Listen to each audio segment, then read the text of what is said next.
podcast by Meowski.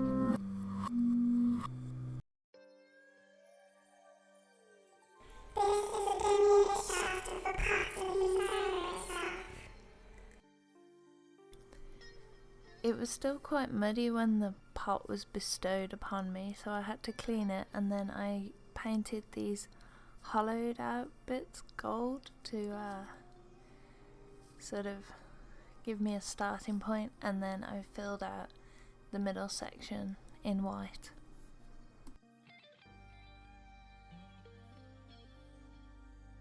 And then I turned the pot upside down to paint the bottom section, and I just did that in black to give it a little bit of contrast. And then I decided to leave the top bit as it was because it kind of curves into the pot and I didn't really want to have to paint the inside, so I thought I'd keep some of the original colour.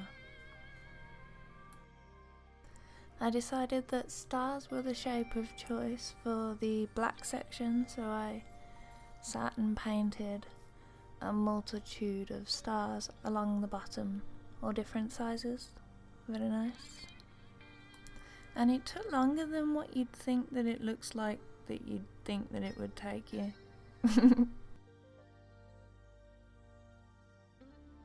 And then I put some tape down to try and get a template going so that I wouldn't get black paint everywhere and I could get some nice straight black lines.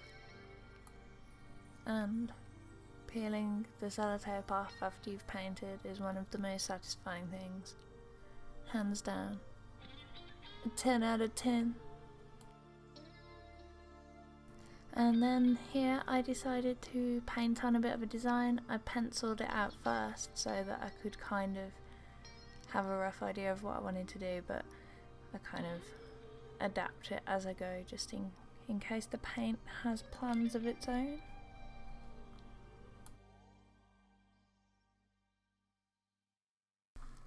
Some more pointy little stars. And then I knew that I wanted to do something larger in the design on each side of the pot, so I chose to do a moon on this side, which I wanted to be gold, and then a flower on the other side which would be purple to complement the purple flowers that were going on either side, which you can't see any of it yet, so but that's what's coming in the future. So this is a black and white spin around, and then I added some colours, so the purple and the green for the leaves, and then a little zoom in to paint the moon gold, and that's pretty much it. Ooh, I did spray the pot with a clear varnish to stop the paint from chipping, and that's all really. So thanks so much for watching the video. I hope the pot pleases you, and yeah.